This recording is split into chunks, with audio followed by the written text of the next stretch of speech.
What's going on, everybody? What's going on, everybody? Welcome to the Fourth and Goal Sports Show. I'm your host, Tyrus Folson. We're back again with another live today. I got my man Kalani Bugs back again with another live, and we're gonna be chopping it up tonight about the NFL offseason. Super Bowl's done, and it's offseason time. Personally, when it comes to my team, the Commanders, uh, I'm hyped. I'm hyped for this offseason because we got some good cap. We got a lot of cap space, and we got to spend. It's the time to spend. I always hear it from a lot of fans who've been watching football a long time. They say when you have a star quarterback, it's always year three. Year three, you have the opportunity to spend big and take that leap. And we gotta for Commanders fans watching, we gotta take the leap now because once you pay Jaden the big bucks, it becomes harder to pay other guys. And Kalani, you know that firsthand with the Bills. Josh Allen he got that Man, got big that payday, contract. It's hard man. to pay the other guys. Yeah, Yeah. yeah. So, if nobody knows, I'll introduce myself again. I'm Kalani Buzz. I've been on the channel a few times. Thank you, Tyrus, for having me again. Um, I'm a Bills fan for the viewers that are watching who doesn't know. Like Tyrus said, I'm really excited for this off season. We cleaned house immediately with the coaching staff. For all you NFL viewers and fans. Got rid of got rid of Sean McDermott. I hate to see him go. I really do. But I feel like the Bills, as a team, they needed a new voice in the locker room. Kind of like Terry Pagula said, because I guess they thought that McDermott's voice was getting lost in the locker room. And you can make a case that's it's been like that. It's year in and year out. It's heartbreak after heartbreak every year, whether that's in the AFC Championship or in the divisional round, and it's the same thing year after year. So I am happy that we got a new voice. I am bummed to see Sean McDermott go. He's always, I always have high respect for him. He turned the franchise around, made Buffalo football fun to watch, especially with the addition of drafting Josh Allen and other pieces as well. But I feel like that was the right direction. So I don't really know if I agree with Joe Brady becoming a head coach, but I'm not mad at it because he's been there for what last I think I want to say a year or 2 years. Yeah. So as the offensive coordinator, so I feel like that was the right choice to go in the sense where he's been there, he knows the culture, he knows what to do. So I agree with it. I'm not a big fan of it, but I mean it was the right choice. I think for us, our issue is I think it's really it's two things. I feel like it was our rush defense and our lack of receiving core. We expected Keon Coleman to have a really big year. It's his second year. He honestly just didn't take those steps. He's kind of a disappointment this year. You got guys like Khalil Shakir. I feel like he's a really good receiver in this league, but you're not gonna win if he's your number one option. As much as I love him, you're not gonna win with the old Brandon Cooks um and Josh Palmer. I think he was out for most of the time. So, Shavers, he went down. A lot of injuries. I think we had 13 guys on IR against the Denver Broncos in that second round. So I mean, it honestly just wasn't our year injury wise. So this year, I can't wait to see Josh get back healthy. Um, some of our guys on offense and both sides of the ball healthy as well.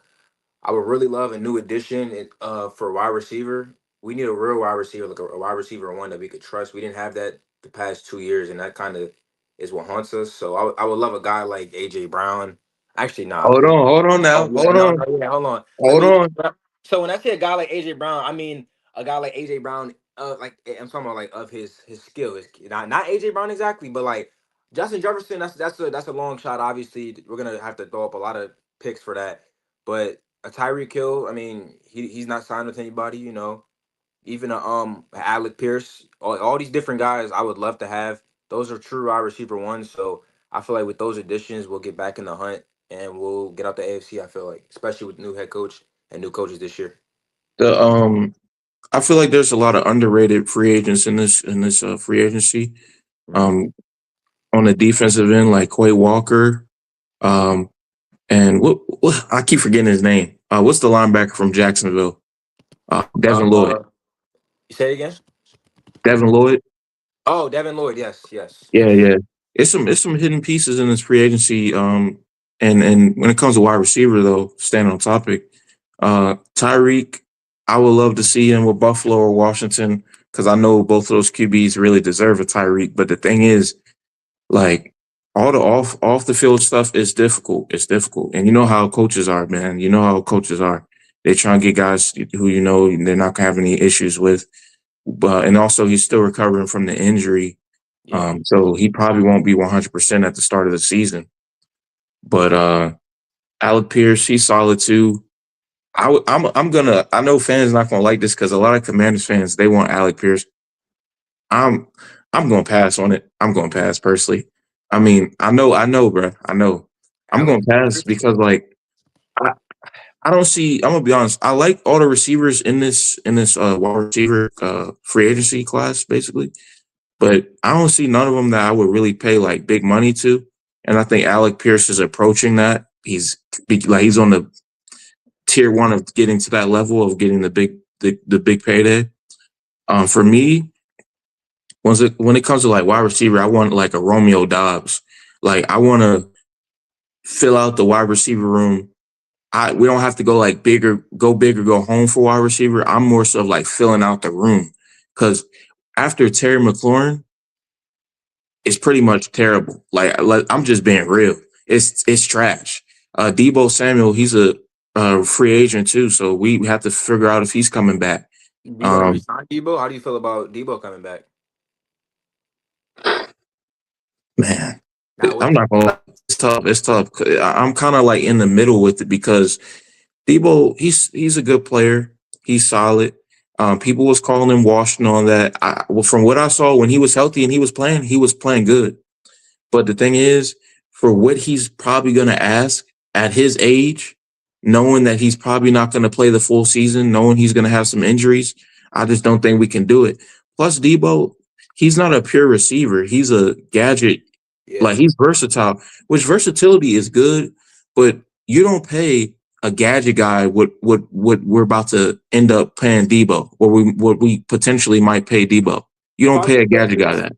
if I'm the Commanders, like you said, I will bring Debo back strictly for veteran leadership and because, like you said, he has really good moments throughout, like when he plays. It's not like he's washed. He really isn't washed. He has good moments. I personally, if I'm the Commanders, I would bring it back, but I would do it for a minimum contract. Maybe a few mil, but nothing crazy. So but that would be strictly for veteran leadership and to have a guy because Debo he's gonna get in there, he's gonna bang with others. He's gonna make plays, he's gonna fly around, he's gonna do what he has to do. He's not obviously the Debo he was before, but as that age starts, he gets older every year.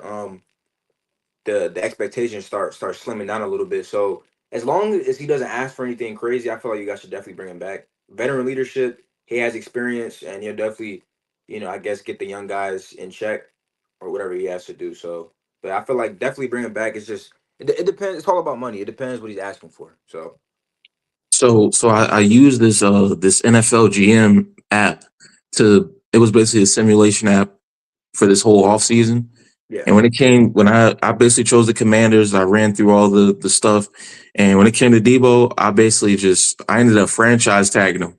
But in real life, bro, I don't know if you even franchise tag Debo. He's just not like that. I mean, he's good, but it's just you save that for like I can't let this guy walk. But for me, I'm kind of like, hey, if Debo walks, hey, it is what it is. Because my mindset is like, okay, really, we really needed Debo last year because of Terry injuries and just his contract situation, all that. But if Terry's healthy this year, if we could go get a Romeo Dobbs, if we could get who's some of the other guys, uh, I mean, honestly, I'm not even mad if we just say, hey, we get Romeo Dobbs, we draft a receiver, and we roll with some of the guys at the bottom of the room. I wouldn't be mad at that for real. It's just the fact that most like how I feel, most of the spending needs to be on the defensive end. Like the offense, like it's not that good. I get that, but it's like I know what Jaden can do. I know what Jaden can do. Uh, we need to spend big on the defense. Like, give me Quay Walker. Go get me Devin Lloyd. Go get me some good cornerbacks. Since we just cut Marshawn Lattimore, I mean, he was terrible. He was really terrible. Like that was I've that was seen, that was that was a surprise for me though. He's one of the the better defenders in the in the NFL. So I don't. He really caught me off guard playing as bad as he did. I mean, he was a liability on defense. It was bad, and I What, think Commanders what fans expect him to say it again. no, no, I was gonna say, yeah, the injuries. He's just not the same player he was. He's not, but I mean, it's like you're a really good player. People still have expectations, but I mean, I don't know. I feel like he has to go as well. It's just not. He's not gonna fit with Washington. He honestly, I don't know. The injuries, like you said, caught up to him. Plus, you got to take into the account of like he was just playing bad all year. So I mean, he was really a liability on defense. He was actually being targeted more because of how bad he was playing. So I don't know. I definitely will look into other options as well for that. All I know is, bro, whoever signs Marshawn Lattimore, if he does get signed, because he did have a recent legal situation off the field. He did, yeah. Mhm. Uh, Whoever signs him, they got, I don't know, man. It might be it for Marshawn, bro. It might be it because from what I saw, like I've seen a lot of bad DBs in Washington. I've seen Josh Norman's decline, so I haven't seen it all.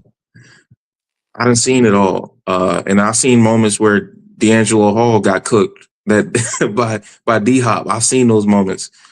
What I saw from Marshall Lattimore was like one of the worst DBs I've ever seen. Well, I'll say one of the worst former star DBs. Yeah. Like we know what this guy's reputation is, but yeah, I think it was just injuries and also coaching too because Joe Witt Jr. He wasn't that good as a DC, but Yeah, he wasn't.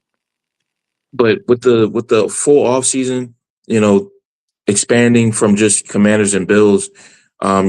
Combine is this week. I've had the chance to basically look at some of the prospects that I'm interested in for the Commanders. I still need to look at like some of the other ones. I did look at Mendoza. Everybody's looking at Mendoza. He's probably going to go number one. But from what I saw, like, and this is early comments because I'm still going to do my videos and posts and writings and stuff like that. But and also combine. So I think he's going to participate in the combine. I haven't heard anything otherwise. But from what I see in Mendoza, I honestly see Jared Goff. Like that would be my comp for Mendoza. You talking about like comparison wise? Yeah, like his ceiling. Like if I'm talking about Mendoza's ceiling, I think his ceiling is Jared Goff Um, with I more think I, mobility. With more I think mobility so. though. So I can agree with that. I think with me, I'm not really, I'm not really too sold on Mendoza. I don't know what it is, and I know I get a lot of backlash for it when I say it. A lot of barbershop talk. When I'm talking in the barbershop, and I know at the end of the day, a quarterback's always going to go number one every year for the most part. And we saw the same thing with JJ McCarthy. I'm not comparing JJ McCarthy to Mendoza, but it was the same thing when he was at Michigan. I mean, JJ McCarthy to me was never ready for the NFL. He just happened to be a average quarterback on a really good Michigan team, and they happened to win the championship. I mean that's really what it is. And I'm not saying Mendoza's like that because Mendoza, in my opinion, is obviously better than JJ McCarthy, but Mendoza, I don't like you when you see most of these quarterbacks coming out of college and getting ready for the draft, you know what it is, Tyrus. If they have that it factor, they have that he's going to be a star. With Jaden Daniels, I knew he was going to be a star. Caleb Williams, I knew he was, I saw what he was doing. I knew he was going to be a star eventually. Lamar Jackson, we knew he was going to be a star. Like, you know who's going to be, which quarterbacks are going to be a star. And Mendoza, I mean, no, I don't. To me, Mendoza doesn't have star factor. Like he's a good quarterback, and he's a really good quarterback in college. At the end of the day, they went undefeated and won the national championship. I'm not taking anything away from him, but the NFL and college are two different ball games, and um, I think a lot of players really start to realize that. So I'm not sold on Mendoza. I'm really not. Like I said, I may get a lot of flack for it, but based off what I've saw, watching Indiana throughout their entire season, Mendoza was a pretty good quarterback. I just don't see how he translates into a star into the NFL. I'm not sold on it. I'm not at all. So I would say, yeah, maybe Jerry Goff. I feel like that's as high as he can go. That's his ceiling, but I don't see him being like a top five quarterback or a top six, top seven quarterback. In this game, no matter how long he's in the league. I'm honestly just not sold on him at all. So I hope he proves me wrong. He's a good dude. Everyone likes him. Still a pretty good quarterback. So I could be wrong, but that's just my take on Mendoza. Hey, I'm not mad at that. From what I saw on the tape, there's a lot of things that he needs to clean up.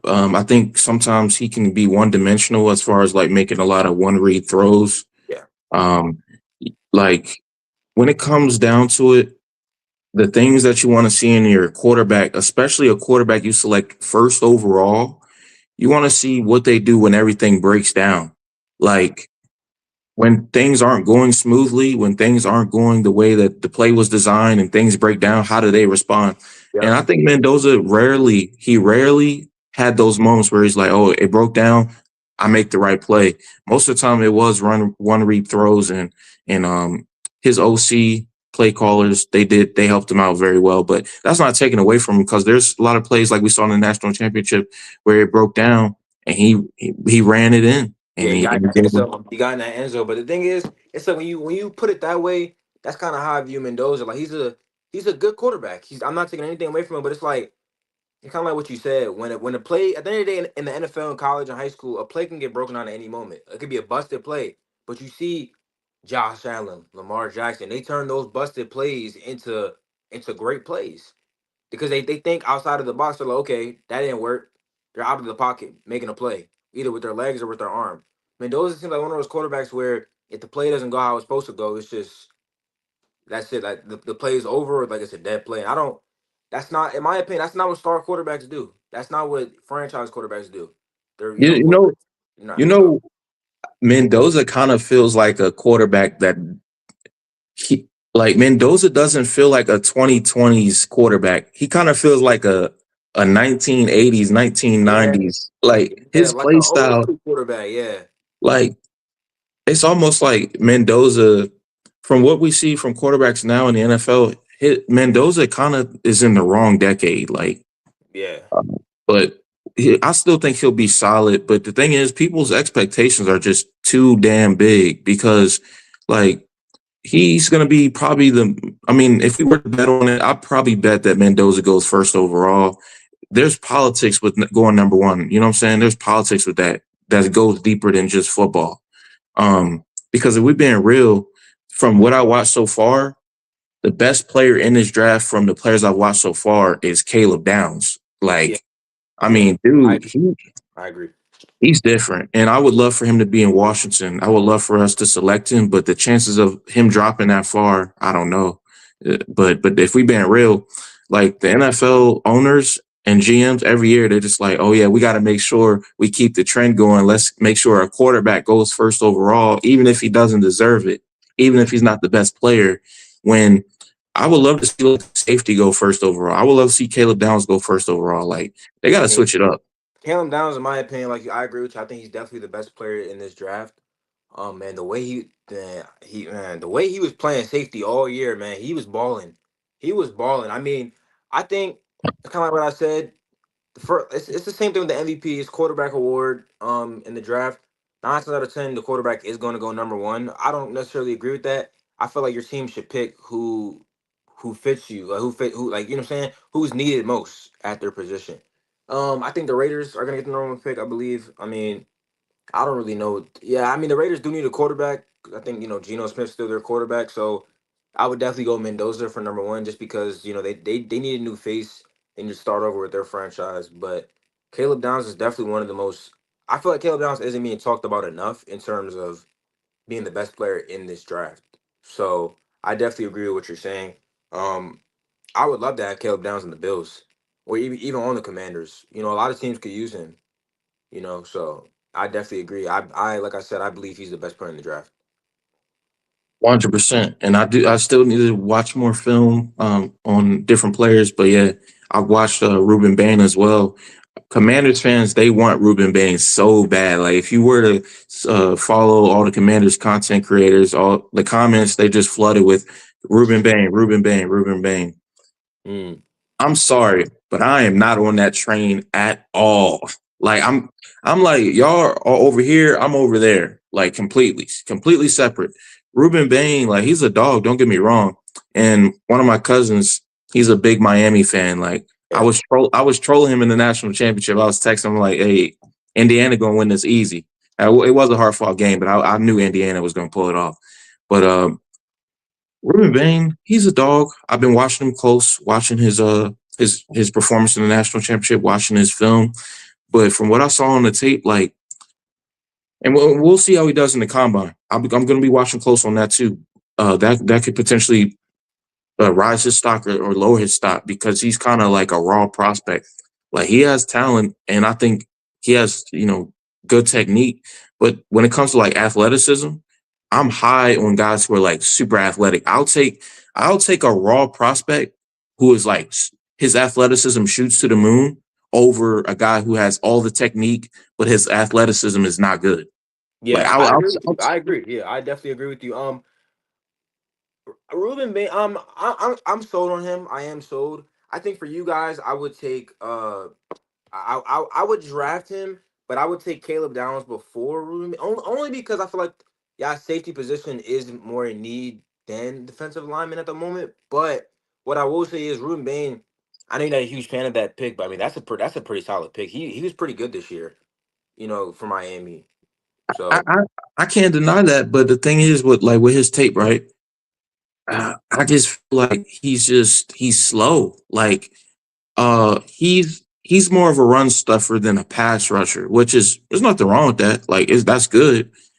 Um, maybe I'm a prisoner of just like I'd rather have like a speedster off the edge, a Micah Parsons, a Chase yeah, Young, yeah, Nick Bosa. Like yeah, I want the athleticism, you know what I'm saying? I want the speed. I want to get to the quarterback pass rush.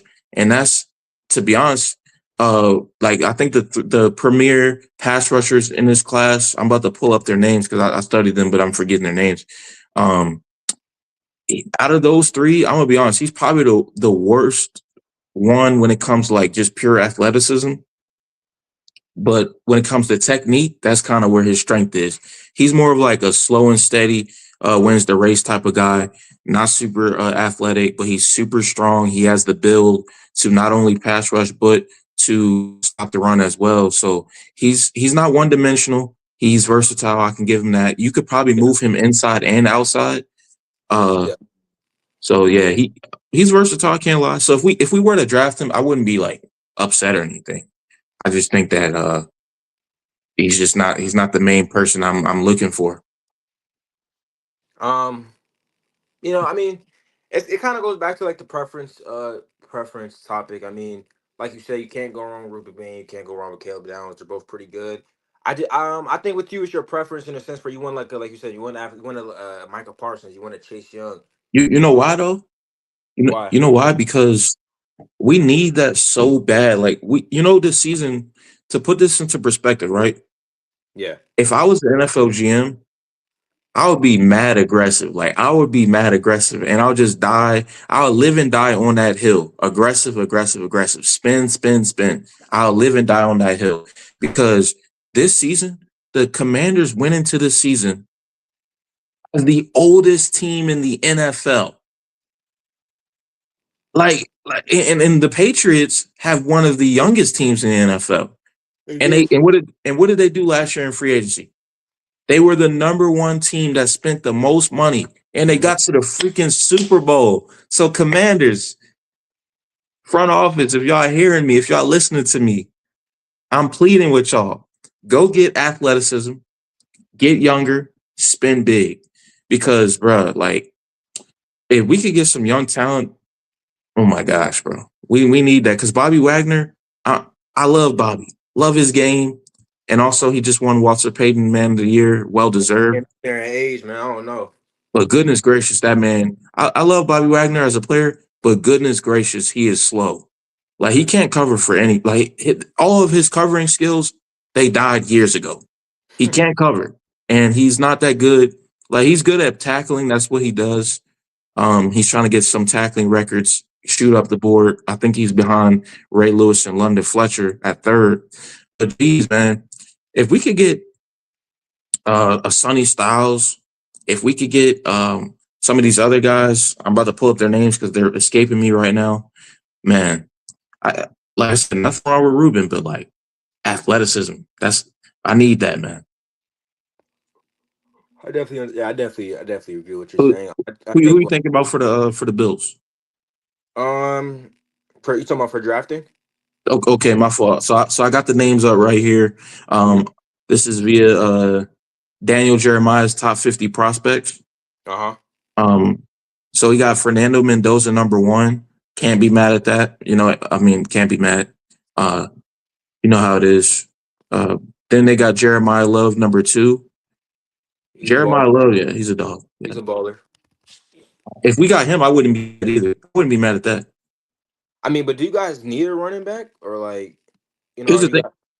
Here's the thing, though, right? So if we don't draft a running back, let's say we just say, look, we're gonna go get a free agency running back. I would like that too. I like Bill. Bill is a dog, but he's still young, and I think we need to get him like a veteran alongside him. Yeah, So if we don't get Jeremiah Love, I'm fine with that because we really need to focus on defense anyway. So yeah. uh, I don't think running back should be our main focus. It would be nice to get one, but like you said, I don't. That shouldn't be you guys' main focus at all. it's not a priority. But you know what I'm saying. If he's on the board when we select, and Caleb Downs is gone, Ruben Baines gone, David Bailey's gone, yeah, I'll take him. Like at Yeah, some point, you gotta just go BPA. You gotta go best player available. yeah. David Bailey, that's who I was missing. David Bailey. Um, he's a dog. Arvell Reese. I watched his tapes too. Uh, Arvell Reese and David Bailey. I would say both of them are more athletic than Ruben Bain, Loki. Yeah, they are. I mean, they are, but I mean, yeah. But then again, like you said, it's preference. Like his game is a little more different than theirs. So it's preference about if you want a bigger, faster, guy. If you want the best of both worlds between those three, because personally, from what I've watched so far, Arvell Reese, David Bailey, Ruben Bain, when it comes to those three, I would say that the best overall between those three, when you want pass rushing, skill, athleticism, discipline, grit, all of it, just between those three, the best of both worlds. I would have to say that Arvell Reese is the best out of those three. I would go David Bailey. I really like David Bailey's game. Yeah, I would go David Bailey only because I feel like he's a little. I think I like his. He thinks on the fly. He made really big plays for Texas Tech. So I mean, I would go David Bailey. But again, that's just my preference. All three of those guys are gonna get drafted though. So yeah, I would go David Bailey though, 100%. I can't be mad at that. I can't. I mean, there's it's some dogs in this class. Can't lie, it's some dogs. Yeah. Um, and then Sonny Styles as well. He's a dog. But yeah, Daniel Jeremiah. He has Ruben Bain at number six. Out of Okay. the Yeah, he has number six. Carnell Tate at number seven. Yeah, Carnell Tate. He's a dog as well. Um, that's tempting to take a wide receiver, especially a Ohio State one. But nah, we got to lock in with defense. Our defense is god awful. Oh my But gosh. I think when you guys, your focus should be drafting defense. And I think in terms of the offensive route, like you said, I think go free agency with that. Because your offense wasn't necessarily terrible. It's your defense. Commander's defense was terrible this year. I think you guys try and go get as much defense as you can in this draft. They're young. They know what they're doing, especially if you get a really high pick, in the draft.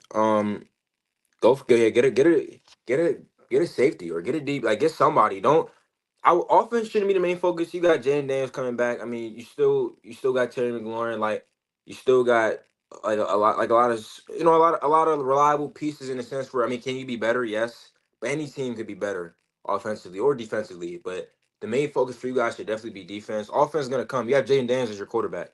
Offense is always gonna be there. So just because you got five getting the ball every possession. You know what I'm saying? So I feel like go the defensive route. And I feel like for us, that's what we need. I feel like with us, it's a mixture. We need to get. I would definitely say mainly rush defense, but I will also go the receiving route because we got James Cook in the backfield. We're fine, and we got Ray Davis. We're also fine with that, but we don't have a true one receiver. So get us a receiver, one or two receivers, this summer. Plus, I would definitely go the rush defense route, and then we'll be all square. So I feel like it's the same thing, like with the Bills and the Packers. Every year they're just looking for receivers. Uh, the Packers did get Matthew Golden last year. That was good. Matthew yeah, Golden. yeah. I think he'll get more opportunities, especially if Romeo Dobbs leaves.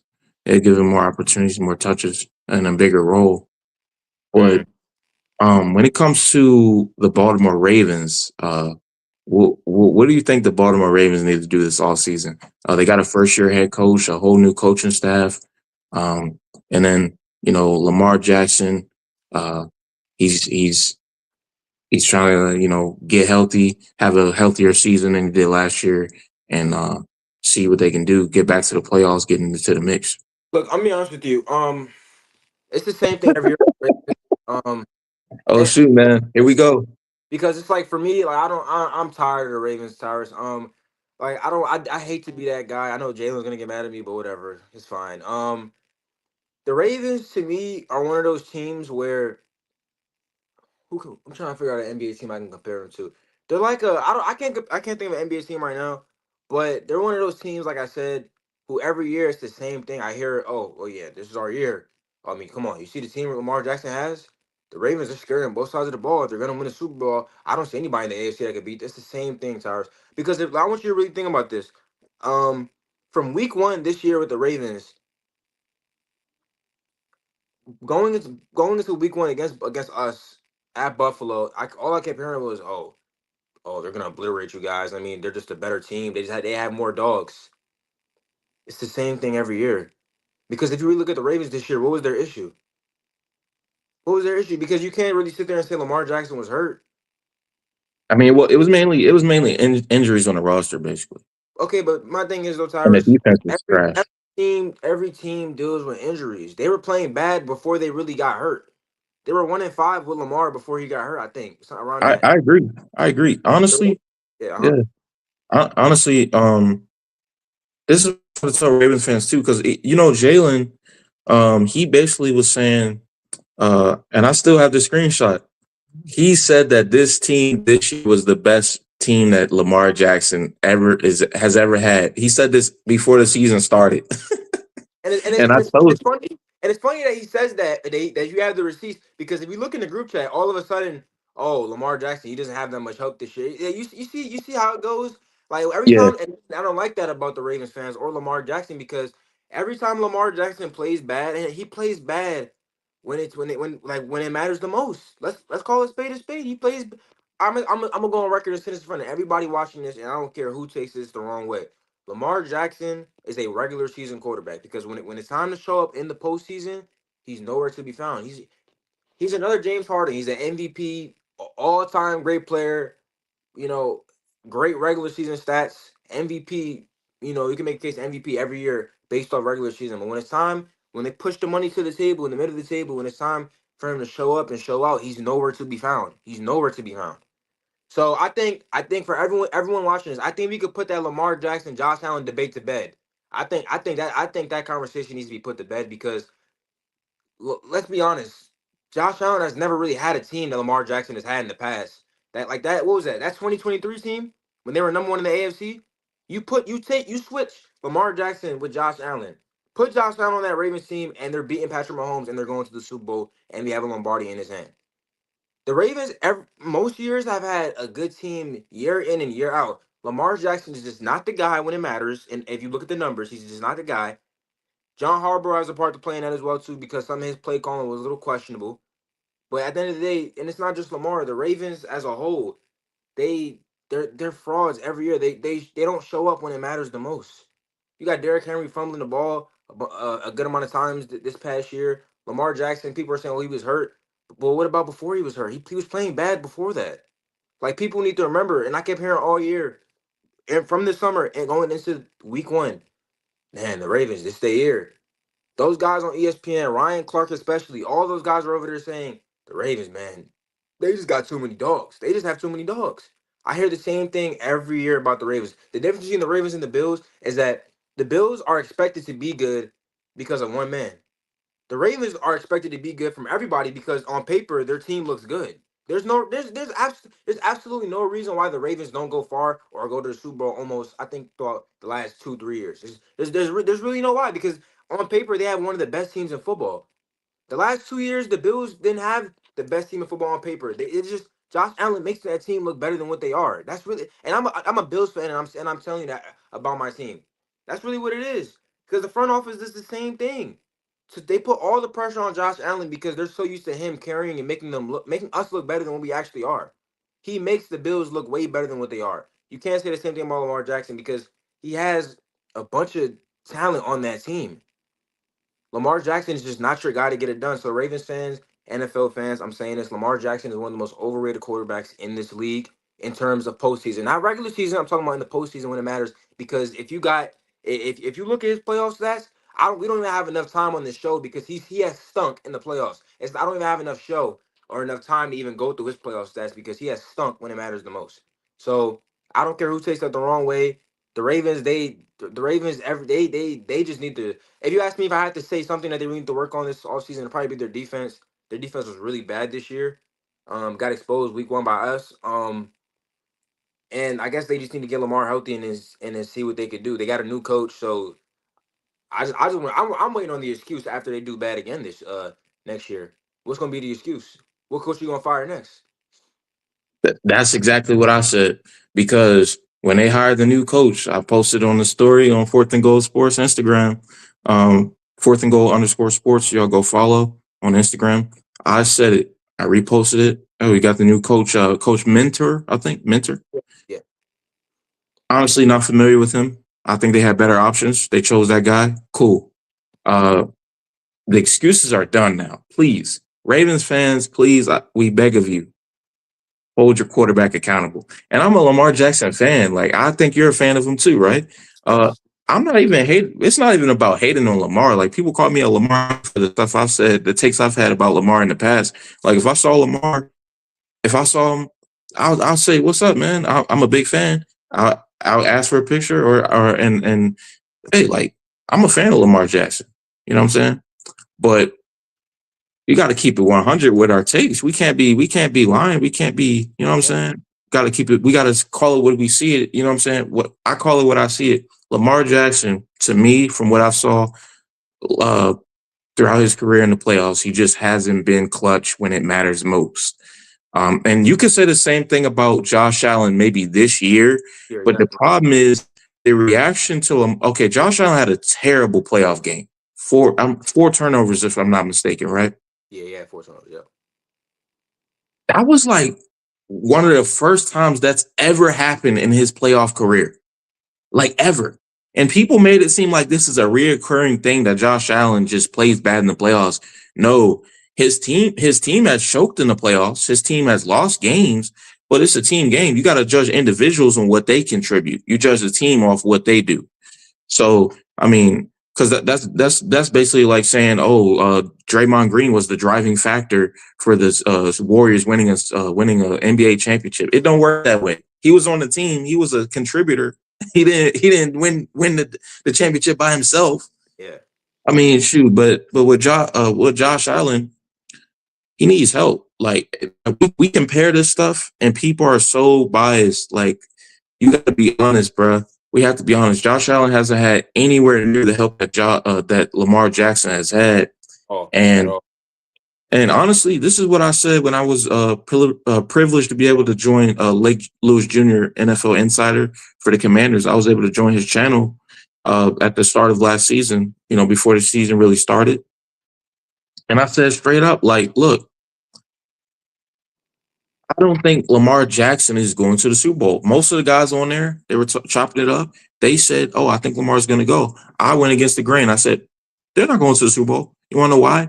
Because the most talented team that Lamar Jackson had in his career, home field advantage, AFC Championship, Yeah, yeah. most Pro Bowlers in the NFL, most All Pros in the NFL, back-to-back seasons. Not just one, back-to-back seasons. I think it was a third where he had the most all pros in the NFL. Mm-hmm. He had help He had and he about nine. failed to get it done. He failed to get it done. I think he scored 10 points. What they had 10 points in the AFC Championship. So I want to say, yeah, I think I want to say, yeah, I think 10 points. We Uh, can't let that moment slide. That was a defining moment right there.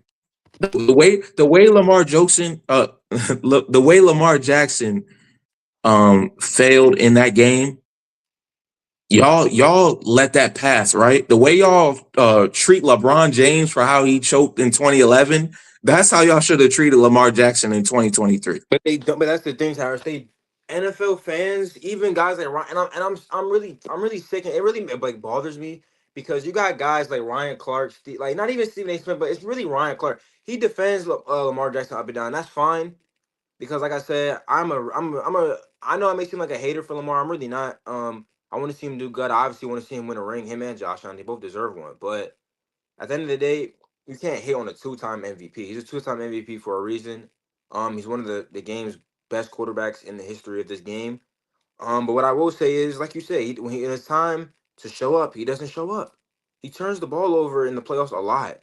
And I know people like to use the argument, oh, Josh Allen played bad this year. Josh Allen played bad this year. His playing bad is another quarterback in the playoffs playing average because he played bad, but he still threw for three touchdowns. He had three touchdowns. He had four turnovers. We had three touchdowns. So for me, it's like, yes, he didn't have his best game, but that was a perfect example. That's a perfect example of what the game looks like when he's not Superman. When he doesn't have someone stepping up and helping him, he, like you said, it's a team sport. Like you can't win every game on your own. So the one game where he wasn't Superman and got the win on his own, like how he normally does, he looked like a scrub or he looked like he played bad. In reality, that's not what it is because no team relies on their quarterback more than the Bills do. Because without Josh Allen, the Bills, and I'm a Bills fan saying this, the Bills are a lottery pick team. They're getting we're getting what, a top five pick. Like we're bottoms. We're at the end of the day, the AFC East is gonna run through us and the Patriots, for years to come, obviously. But what I will say is the AFC as a whole, we would not be in the playoff picture without Josh Allen at the end of the day. I don't. For me personally, Cyrus, I saw a lot of the comments when after the Denver game, but I don't know why people are acting like Denver didn't have a top three defense in the entire NFL. Like they acted like they were playing against like the Baltimore Ravens defense. Like we gotta relax. We have to. He was getting rushed all game, and let's not forget he threw for three touchdowns on a broken foot. He had a broken foot in that game. He still played. You couldn't even tell. He's still getting through. He's still doing what he has to do. So I have no hate towards the Ravens fans. I have no hate towards Lamar Jackson. I have no hate at all. But if you ask me, Lamar Jackson is very overrated when it comes to the big games. And I feel like, and Tyrus, I want you to touch on this. Can we put the Lamar Jackson and Josh Allen debate to bed? Can I go to bed now? They're both MVPs, but can I go to bed? Because if you So the ask only reason, the biggest reason, and shout out my man Reggie. He just pulled up to the live. Hope all is well, bro. Good to have you, man. Um, so the only reason we can't put this debate to bed right now is just because of Josh Allen's recent playoff game where four turnovers. We can't put it to bed right now, but all the points you made are absolutely valid, and I agree with most of them. But from an unbiased perspective, we can't put it to bed right now just because of recency bias. That's just how it works. But this upcoming season, I think is really going to be a defining factor because Josh Allen, Lamar Jackson, they're both coming off of a season where it really ended in heartbreaking fashion. And they really have to see. We have to see how they respond, how they bounce back. And that's really where we see the greats. Who are the greats? Because when Tom Brady tore his ACL, which Patrick Mahomes just did, how did he respond? He came back and won championships. He came back and became the greatest quarterback of all time. So how is Patrick Mahomes going to respond? He just tore his ACL. He had a terrible season. The Chiefs missed the playoffs. Well, I wouldn't say he had a terrible season. The team had a terrible season. But hey, he's going to come back and we're going to see what he does, and he's going to show his greatness. I hold the same standard to Josh Allen and Lamar Jackson. I want to know how they're going to respond. So I wouldn't say right now we can settle it. It's going to take a little bit more time. I agree. I just feel like from watching both the last few years, I would definitely rather have Josh Allen as my quarterback over Lamar Jackson. He's asked to do it all and he does it for the most part. So he makes the Bills look better than what they really are. So I don't know. That's just preference. I know he had a bad playoff game, but if you look at his all-time playoff numbers statistically, he's one of the greatest quarterbacks playoff-wise in NFL history. And that's off of stats alone. That's not it's not conjecture. That's not being made up. If you look at his stats, his completion percentages, his touchdowns to interception ratio, his total touchdowns, Don't it's forget, amazing. don't forget rushing yards. I when I was Yes. researching the stats, like, because I actually had a video planned for this but you know what? I did the whole video. I was about to upload it. I went back. I was like, you know what? I'm so stuck on this debate. I have to be patient with it. I was like, you know what? I want to wait because I'm not trying to trash Lamar too much. I'm already getting the Lamar hater label. I don't want to take it to the next level. But let's just say I was going off on that video. But I researched the stats. I researched the numbers, all of that. Isn't it crazy? Josh Allen has if I'm not mistaken, he has the most rushing yards in the most rushing touchdowns or most rushing yards in the playoffs, something like that. He has a rushing record in the playoffs, which He is crazy. does. He does. He does. And that's crazy. And it's like all that only reason why all that gets, avoided and like shadowed is because he hasn't won a Super Bowl. And it's like, yeah, people are right. He has to find a way to get one and he will, I believe. But I mean, his numbers they speak for themselves. We can't say that for Lamar Jackson. It's not like Lamar Jackson is in Josh Allen's predicament where he's playing good and his team just isn't showing up. His team, for the most part, does show up in the playoffs. But when it's time for him to make the big play, he doesn't make the big play. Reggie, I know you want to chime in. Oh no, I was just letting y'all talk. Y'all make some good points about Josh Allen, Lamar Jackson. For It's me, what you say? so we're basically just talking about like off season Mm, stuff. We kind of strayed away from the main topic, but we're talking about okay. Lamar and Josh Allen, and we're really the main question I was asking Kalani was, what should the Ravens do this off season? What are some things they need to do? You know, they have a first year head coach and coach mentor, and they have a Hmm. new coaching staff, and they got to make some roster moves. But how I feel and what Kalani we basically agreed, there's and I basically said this. I was privileged to be able to join Lake Lewis Jr.'s channel, NFL Insider. Hmm. Um, I said it on there. I don't think the Ravens will win the Super Bowl. They didn't win the Super Bowl this year. They didn't even make the playoffs. They didn't even get a playoff No, win. Now I no. was right? But here's the point. Here's the point that's bigger than even what I said. The point is, Hmm. well, actually, I did say this. My fault. I did say this. Let me take credit for it then. Okay. Uh, I said it like this back then, and it still stands today. Lamar Jackson is not going to play with any team that's better than the team he had in 2023, 2024, the teams in 2019, the teams that he's had it previously that he's failed to win with. I don't think there's any other teams that he can get later on that are going to be better than what he's had already and not been able to win with. So, regardless of who they sign, regardless of who they draft, I mean, I think the Ravens GM Hmm. he's done right by Lamar. I think he's done right by Lamar. He's given him some pretty Yep. damn good players. I mean, Hmm. Okay, for me, what the Ravens supposed to do in the off season, they already did the first dominant step. You hire Jesse Minter. Say what you want to say about first year head coach. This is a guy that was at Michigan, was the DC for Michigan, and won the national championship. He had the Chargers, a team that's not even like, yes, do they have pass rushers? They have good players on the team? But there's not one player that you would say like that's generational. Maybe Derwin James, but Derwin James is getting older. He took that team, that Chargers defense, and made them a top five passing defense. So I love the hire of Jesse Minter because the Ravens, the past couple years, have always had defensive problems.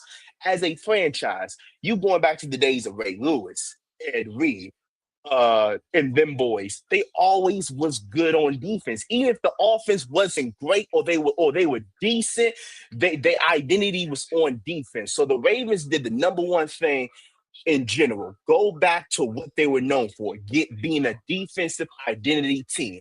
I'm not saying they're going to win with their defense because they have a quarterback in Lamar Jackson that's, forget defense. Because and I'm not saying forget defense as it's not important, but he has risen to that level of I'm that type of quarterback that can overcome a defense due to my talents, due to, teams being feared of me. And then the second thing thing they did was hire an offensive coordinator that I think a lot of people need to start paying attention to, and that's Declan Doyle. And he was under Ben Johnson's staff. Look, when you're under Ben Johnson, I believe that you can do something spectacular. Now we got to see it on film. We got to see what he does. But I do believe that Declan Doyle is a good enough hire to take this offense to a next level, because my problem with the Ravens offense was never about Lamar. It was about how are you going to use Lamar Jackson and Derrick Henry at the same time? Because sometimes there was too much Lamar and not enough Derrick Henry, and then sometimes it was too much Derrick Henry and not enough Lamar. Can you try to balance those together? And that's what the Ravens has to focus on this offseason. You got two of the top 5 guys at each position with the quarterback and running back. It's no reason you should be underperforming year after year after year. It's no reason. When you got Derrick Henry, who you could say had a down year because of the fumbles, but he still had a chance to win the rushing title. He still had he was number 2 in rushing. All he had to do was rush a certain amount of yards, and he would have won the rushing title. So he had a great year. Lamar, down year due to injuries, but even with the injuries, he didn't play well. So the Ravens did a good enough job this offseason so far by going back to what made them the Ravens as a franchise, which was defense, bringing in a defensive guy in Jesse Minter, hiring an offensive personnel in Declan Doyle, who I'm very high up to take this offense to a level that I feel like or take it to another level that I feel like you didn't get out of Tom Monken a little bit. Although Lamar has 2 MVPs under 2 different coordinators, but I feel like Declan Doyle can raise it to another level. And then you get the personnel. I'm going to be honest. I know Lamar Jackson. I'm not trying to make an excuse for Lamar Jackson, but let's be honest. The weapons around Lamar Jackson at the receiving position has been lackadaisical. And you could say the same thing about Josh Allen, which is why that's why I'm saying the same thing when it comes to Josh Allen. Because I feel like, look, I like Zay Flowers, but let's be for real. Is Zay Flowers a number 1 receiver? Like you could say, like what makes Zay? Hold up. Let's put this, because since we're comparing, I mean, I don't know if you're comparing, but since we're comparing, Zay Flowers was top 10 receiving yards this year. Since Stephon Diggs left, has Josh Allen ever had a top 10 receiving yards receiver? I mean, Khalil Shakir is not Zay Flowers. He's not. Zay Flowers he's good enough. He's good enough. But I'm not even trying to compare, because I was going to say the same thing with Josh Allen. I'm saying Josh Allen don't have good receivers either. But I would like, for me, ever since Lamar, like, who is that number, like, for Josh Allen? He had a Stephon Diggs. Now, you would say Stephon Diggs is better than Zay Flowers. Maybe you say Zay Flowers is better than Stephon Diggs. I don't know. But I'm just saying, can we get Lamar a guy that can win his one? And I'm not saying Zay Flowers can't, but I feel like Lamar needs and I feel like that's with all quarterbacks. Lamar needs an A-level receiver who can take attention away from the defense. So with that being said, so do you think who should they target? Should they go get AJ Brown? Should they go after Tyreek Hill, Alec Pierce, Romeo Dobbs? I feel like if I'm Lamar, I'm going to get Mike Evans. He's not. He's not leaving. I don't know if you're just getting, because they're not going to have a chance at Alex Pierce because the Colts are going to franchise tag him. Tyreek, maybe Tyreek at 5 years. I don't know how this Tyreek will look. I'm just going to be honest with you. I don't know. It's just hard. That's why I say, like, then you look at after Zay Flowers, Bateman hasn't. Well, thank God Bateman is a free agent, because the money they gave him. Like, what the world? Like, I didn't think Bateman deserved that money. Now, I'm not going to count somebody's money, but his production wasn't worth of a $10 million receiver. His production wasn't. So you got to replace the receiving position. You're letting likely go to free agency because you gave Mark Andrews that extension. But we gotta buff that old lineup. Daniel Faalele was not good. He was not good this year. And I'm not saying it's Daniel Faalele's fault, because Lamar, was not good. But that O line needs to be reworked done too. And you gotta pay Linderbaum because you didn't get his contract done earlier. So they gotta reassure that O line before they go out and get receivers. That's why I think they're going to draft another receiver in the draft. I just don't know who per se. And then with the defense, you're gonna need a bunch of defensive pieces. I don't know where you start on defense. I trust the Ravens because they've been a respectable organization, but I just don't know where you start because it's no way that Nate Wiggins and Marlon Humphrey should be your top five, should be top five in both yards allowed, catches allowed, and touchdowns allowed. There's And then no see, way. but see, like a lot of that has to do with the coaching as well, because Mhm. these guys, we know they're good. We know Marlon Humphrey he's a good player or was a good player. We know that Nate Wiggins is a good player. He's a good young star, rising star in the NFL. So I think a lot of it had to do with personnel, scheme, Yeah. coaching. We're gonna see. I think they're gonna be better next year. I'll go on a limb and just go ahead and say that I think they're gonna be better next year. Okay. But here's my question for y'all. So we all know the NFL combine is coming up. Who are y'all most excited to watch in the combine? And then for your favorite teams, who do you wish that your team would draft? Because I Yeah. know for So Commanders fans, it's a little difficult because considering there's a lot of guys that I would like to get, but you can't get everybody. So yeah, so we actually discussed that before you pulled up. Me and Kalani were discussing. So I personally watched like a few guys. I still have a lot more guys to watch, and Mhm. obviously, maybe my opinions might change on some of them after the combine. But from what I saw out of the prospects that I've studied and I've watched, the best player in this draft by far, so far from what I've watched, Okay. is Caleb Downs, safety out of Ohio State. I would love for him to be a Washington Commander. Ruben Bain, every Commanders fan in the world, it seems like wants Ruben Bain.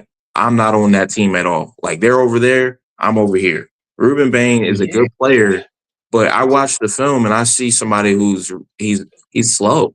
He doesn't have the athleticism Mhm. that I'm looking for off the edge and or inside. You know what I'm saying? I'm good. Now if he's there and some of the guys I want, like Sonny Styles, like David Bailey, Arvell Reese, if they're off the board when we get to our pick and Ruben Bain's the best guy available, okay, take him. But I don't think he's gonna be the best guy available when we get to pick. I think possibly if Jeremiah Love's on the board, I would take Jeremiah Love. And that Okay. I know we need defense, but like I'm not trying to force you. Mhm. You don't want to force a pick just because it's a team need. You want to go BPA. That's how I feel. I go BPA, best player available. Mhm. So yeah, for me, I'm with you. I would love to get Caleb Downs. Um, but something's telling me, I don't know, the Dante Moore going back to Oregon, not going back to Oregon, really kind of hurt the Commanders in some ways because I think their attention was always on Caleb Downs until Dante Moore went back to Oregon. And now I feel like with John Harbaugh there, him having a Kyle Hamilton, in Baltimore and how he likes them type of safeties, I think the Giants are going to sneak up and grab Caleb Downs. And then there's a guy, Ohio State receiver that I would like to get in Carnell Tate. And the reason I would like to get him is because we got to be honest here. Terry McLaurin is about to be 31. Like he's about to be 31. He's on like I know that extension. He got extension last year, and he like even in the limited games, he showed that he was worth that extension. But he ain't getting any younger. He's getting older. And you want somebody, and I'm not saying Connor is going to be better than Terry McLaurin. But what I am saying is you need somebody to replace Terry McLaurin when time is up. And I would think it would have been Debo, but it was not going to be Debo because Debo's cleaning out himself. But Debo was always going to be that second option to Terry. He's definitely not going to be the first option when Terry goes because Debo's going to be the same age as Terry. So, and Luke McCaffrey, he got in. He was showing signs, but you don't know if he's going to be that number one. Jay Lane, maybe. So I would say, yes, Caleb Downs will be one. Cornell Tate will be two. I love Jeremiah Love, but I'm be honest with you, I like Bill. And it's just like, I feel, yes, does he have a fumbling problem? Yes, but Derrick Henry had a fumbling problem. And he was number two in rushing. So fumbling is just about like just taking care of the ball and That's what coaches coaching. are for. That's what coaches are for. And that's why I didn't like Cliff benching him because it was like, okay, so every time he fumbles, you're gonna bench him. And he's showing you that he's the best running back that we had since probably Alfred Morris. And you just bench him because he's fumbled. I know ball security is job security, but you gotta trust your rookie. He's a rookie. Derrick Henry, a 10 plus year vet was from the football in Baltimore. And the Ravens still gave him the ball. So you gotta let the abs and flows come up because you don't want to take away a man's confidence. And I'm glad his confidence wasn't shaken by that because he could easily been shooken by dang, I'm not gonna touch him no more and he's been in the doghouse. So Jeremiah Love would be spectacular, but that's not a guy that I will want just because he's electric.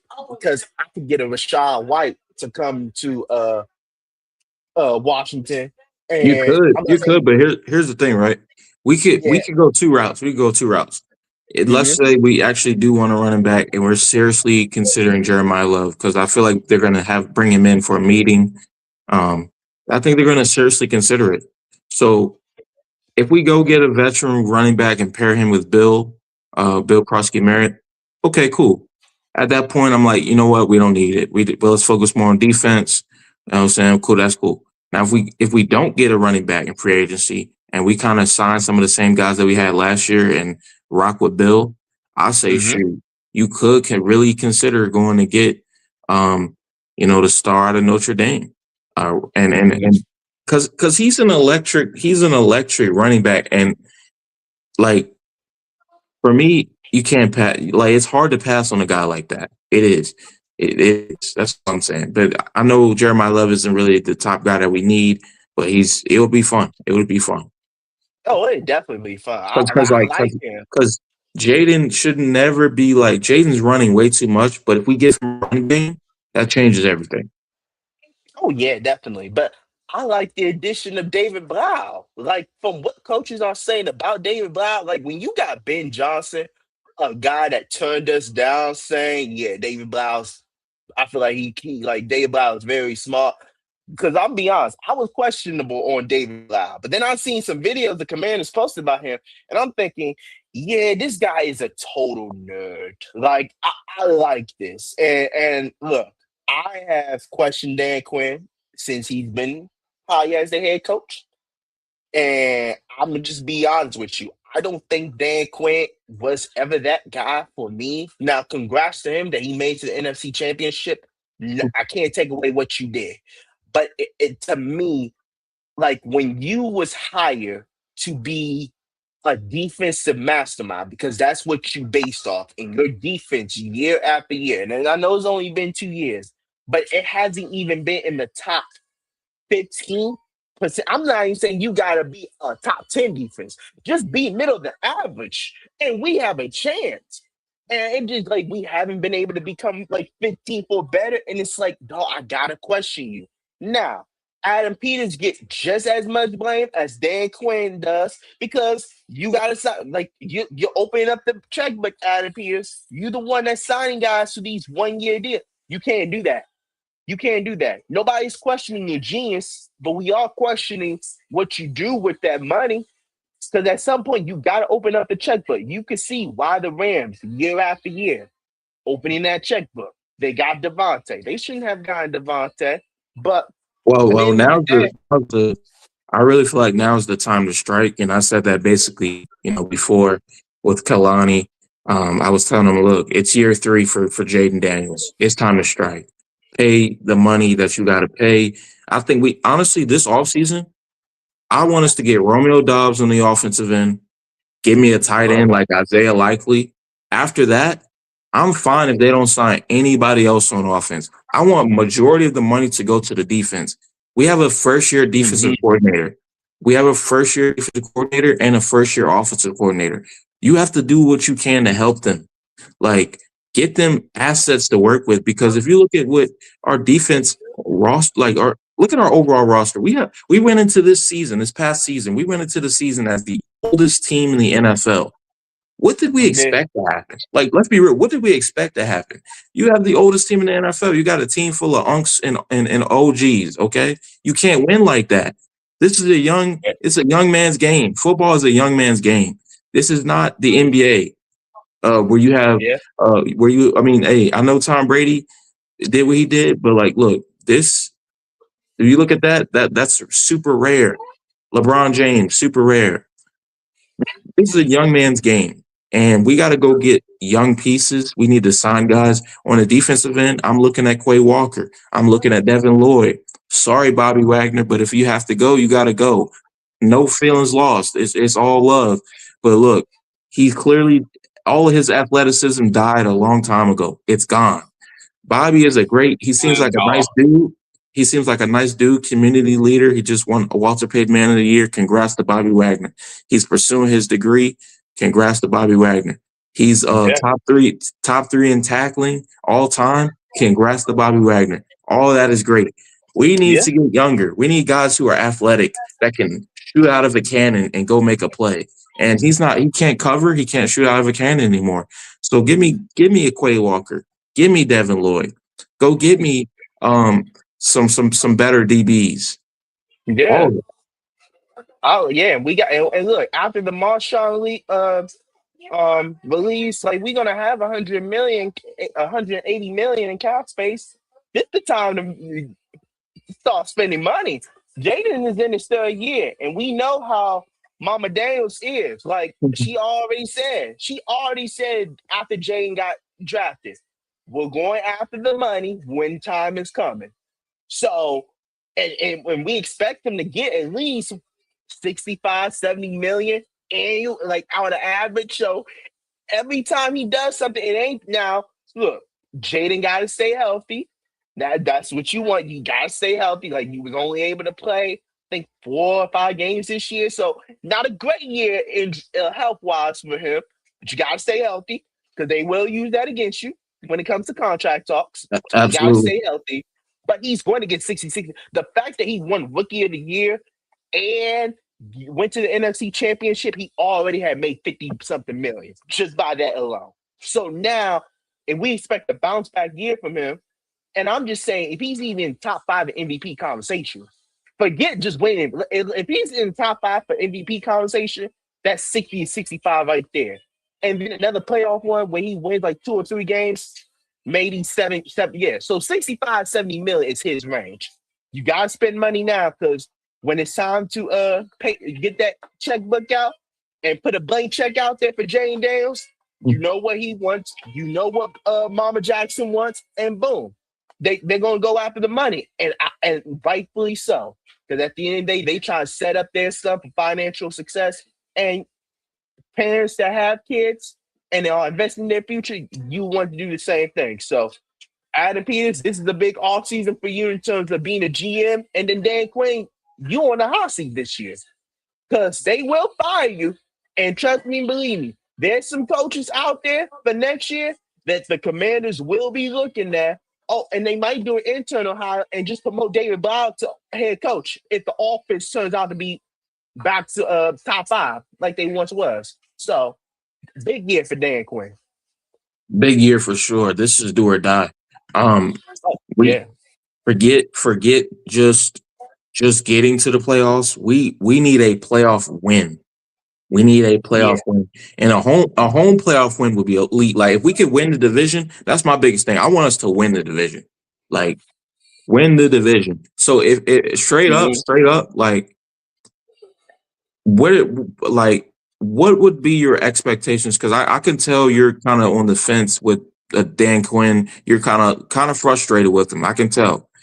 At this point, I'm gonna ask you this: what would be the thing that keeps Dan Quinn in Washington? Like, okay, is it winning the division? Is it just making the playoffs? Say we don't win the division, say the Eagles win it again, they have a stacked roster, say the Cowboys take it, but we're in the wild card, we're in the playoffs. Would that be enough? Or is it straight up, we need to get back to the NFC Championship? The way that the first thing that will be under because I feel like with Dan Quinn is in that Sean McDermott territory because Sean was always making the playoffs, but the defense never played up to expectation, and Sean got fired because his defense. Now I feel like Sean deserved to be fired, but not Joe Brady, Brandon Bean has to be fired too. You can't fire Sean and not fire Bean. That was always my problem with the McDermott firing was not firing Bean. McDermott had a reason to be fired, but that's the Bills for the Commanders. I feel like in order for Dan Quinn to save his job, you got to get back to the playoffs, and you got to at least get to the second round of the playoffs because it's hard to get to an NFC Championship game year in and year out. It's hard. That's why some of the good teams, that's why we give credit to teams like the Patriots, because in the Brady era, you go to 15 AFC championship. Like that is hard. It's hard to get to one NFC championship game, let alone two. So I feel like because of the year we had, let's get into the dance. Because we got a quarterback that can get you to the NFC championship game at least. We got a quarterback. He's shown you before. And he played well enough. That's why like I wasn't happy that Drake lost, but I was happy that the fans started to we haven't heard from Patriots fans because everybody was saying, well, Drake made this and but Drake May didn't play well either. Like that defense carried Drake May. Now Drake was good in the regular season. Nope, can't doubt that. But in the playoffs, legends are made in the playoffs. And that's where Jaden Legend was made in the playoffs. Jaden has shown you he can have two games where he can be really, really good to really, really great. Get back to the playoffs, get into the dance, give yourself a chance to make it to the NFC Championship game. If we can do that, Dan Quinn keeps his job. But if we don't make the playoffs, or we go 500, with all due respect to Dan Quinn, he's getting fired. And I don't think he should get fired because you were 5-12. The only thing you could do is improve. But when you got a quarterback like Jaden, they're not going to look at Jaden and say, oh, yeah, Jaden ain't good. They're going to look at you, Dan, because they're going to say you pulled that crap with Matt Ryan, too. Because you went to the Super Bowl with Matt Ryan and never made it back close. They're going to use past history with Dan Quinn to count on now. Because if you forgot what happened with Matt Ryan, Dan Quinn comes in, they get to the Super Bowl, Matt Ryan wins MVP. You had that 28-3 choke job, okay? We can put the blame on so many people. Matt Ryan, Kyle Shanahan, Dan Quinn. But they never got back close. And when they didn't get back close, Atlanta said, we got to move on for Dan Quinn. And it's sad because that Super Bowl, like if Dan Quinn, we could really say we have a Super Bowl champion head coach on our roster, but we really can't because he blew that lead. So they're going to use that against Dan Quinn. And I'm not talking about me. Well, I use it against Dan Quinn. I'm not going to lie. I use it against Dan Quinn. But you're going to have other fans start talking louder like this is the same crap that happened in Atlanta. We get so far to a certain point with him, and then boom, we come crashing down and we can't pick ourselves back up with him as the head coach. Look at what happened in Dallas. Took over for a 32nd ranked Cowboys defense, and everybody's praising him. Dude, the Cowboys was ranked 32nd. They had no choice but to go up. I give him credit that he took them from 32nd to top 10. But even if they went to 15th, nobody was going to say nothing because that Cowboys defense was so bad under Mike Nolan that they needed change. So with Dan Quinn, you have to flip the narrative and say, look, I got a quarterback that can take me to the promised land. I have learned from my old ways, and we're going to show you. Because now, if he don't even get into the playoffs or they have a 500 record, you're going to hear a lot of chatter say it's time for Dan Quinn to go promote David Blau to head coach or Durante Jones because either the defense is going to be okay enough or good enough or David Blau and that offense is going to be good enough, but Dan Quinn is not a playoff elevator. He's not a coach that can elevate to the next level. Look at uh John Gruden and Tony Dungy.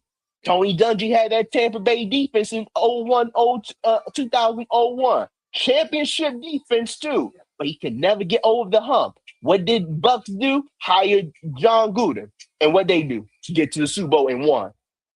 It might be that type of situation where Dan Quinn can Hey, only hey, get to. hold on. Let's not do Tony Dungy like that because I'm not doing it. all I know about Tony Dungy, you know what? He's still a Super Bowl winning coach. You got to give him the He credit. is. But He is. He won the Super Bowl eventually. He did. He but did. I give him but that. but you know, it's going to take time to really see. But I really do agree with you that hey, this is the make or break season for a lot of guys. Mm-hmm. The last question I have before we start to wrap it up, and we'll probably do some more off-season lives for sure. Um, should Debo return? Should we keep Debo? That's a good question because Debo, I feel like Debo does get a bad rep because of the injuries that we had all year long. Like Debo actually had a good year. Like I know it may not look like it, but he was back. Like will he ever be 49ers Debo? No. The punishment that he's taken year after year, he's never going to get back to what he once was on the 49ers. But like I said, Jaden's got to be healthy. We never see, think about it. How many games did Jaden, Terry, and Debo play all together? I, Three, I don't know. maybe 4 games max. I'm trying to think. Week 1, week 2, Terry and Jaden got hurt. So Terry was out. Then week 4, Jaden came back, but Terry wasn't back. And then they played a Seattle game, but then Jaden, so maybe 2 games, all 3 of them together. Yeah, That's yeah. not I just enough. looked it up. It was only 2 games that they played together.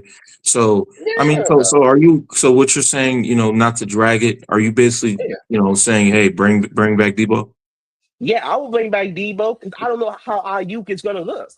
I'm not bringing in Ayuk with his problems. No. And I'm I not love even Ayuk. worried. I'm not even worried about Ayuk. I mean, that's cool if we bring him in. I wouldn't be mad at it, but I know he has a lot of problems going on off the field and on the field with Mm-hmm. injuries, and then all of his antics with the 49ers, not honoring the contract he signed.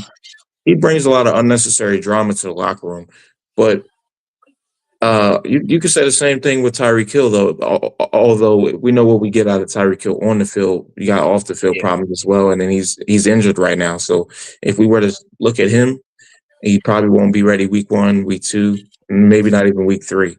But when it I comes don't to think he's got. Debo, I don't think he's going to play this year. I don't think Tyreek's going to play this year because he had to have like 3 surgeries. I think 20. I think he tore everything. His ACL. I think he had like a Tank tape of surgery. it's bad. It's bad, and Yeah. honestly, it's something where you might have to just straight up consider retiring. Um, Yeah. but when it comes to Debo Samuel, I'm not mad if he walks. I'm not mad if he stays. If he stays, cool. If he walks, cool. He's not one of those players where I can really say, oh my gosh, we let him walk. This is terrible. Debo's a good player. He did good with what he showed last year, but he was kind of he injured and he wasn't consistent. Um, I would personally want us to go get Romeo Dobbs as our new wide receiver too. I would Okay. really like that. Romeo Dobbs, possibly Alec Pierce, but I'm not really hyped on him either, as much as the fan base is. Give me Romeo I'm Dobbs. not either. Give me Romeo Dobbs, and if we could get okay, we got wide receiver 1, we got Romeo Dobbs, wide receiver 2. Everything else after that, if we could fill it out with some good depth, I'm cool. Yeah, We they don't have to just spend big. re-signed Andrew Wiley. They just re-signed Andrew Wiley today, too. So That's good good. backup O-line depth. And yeah, We so need that. So, but yeah, uh, you know, it's just a lot of things we have to focus on across the league during this all season. We're definitely going to do some more live streams. Um, mhm. excuse me. Also, we got some NBA content, because hey, once Yeah. playoff time comes, it's going to ramp up.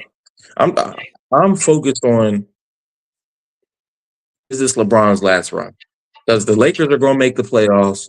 Is this it? Is this it right here, man? It could be.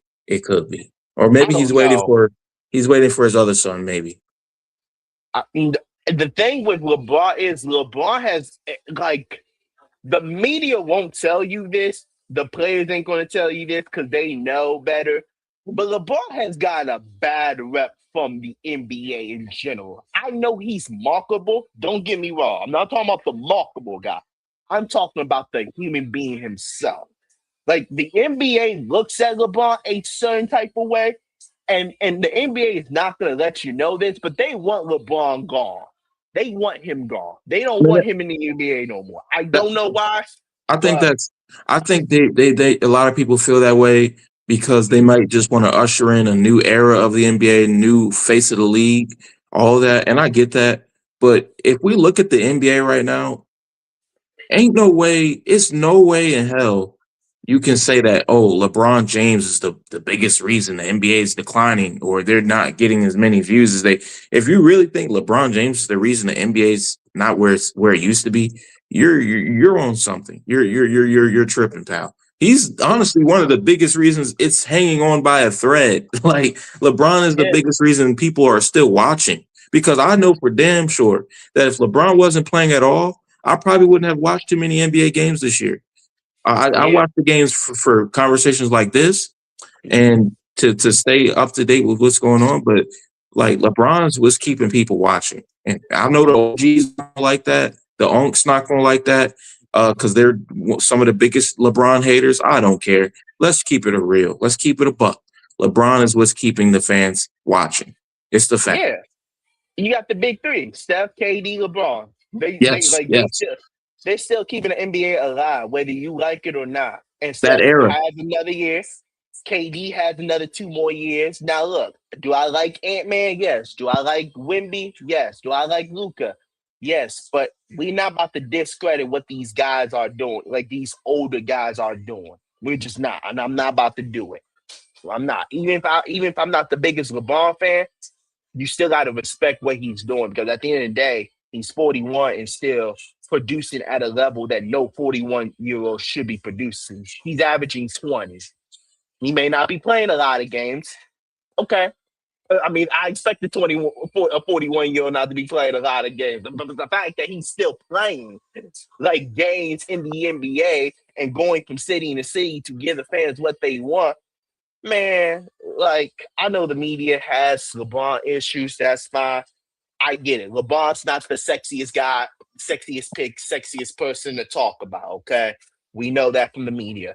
But as a basketball player and as a marketable player, you got to respect what he's done. And you got to respect what he's continuing to do because he's still making the NBA a worth watching product. All-Star game, nobody cared about the All-Star game anyway. Like so, like no disrespect, and even the players that said that's why next year let the players rest for All Star. Y'all don't have an All Star game. Just let them rest for the week. If they want their rest, let them rest. They know their bodies better than everybody else. Who to question what we want them to do? So I mean, yeah. I mean, the All-Star game has become a joke. So is the Pro Bowl. Both of them are jokes at this point. Let's just call it what it is. And yeah, um, it's a lot that could be changed with the NFL and the NBA, but we're gonna see what they do. But as far as tonight's live, I want to thank everybody for watching. Thank you guys for tuning in. We got some more lives coming up. NFL Combine season. I'm really locked in on these prospects, studying them.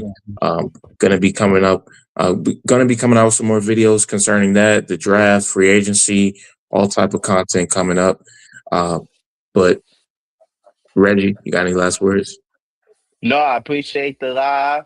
Sorry for coming on late. I knew it was 6 o'clock, but I was looking for the link, so that's my fault. Should have asked earlier. But hey,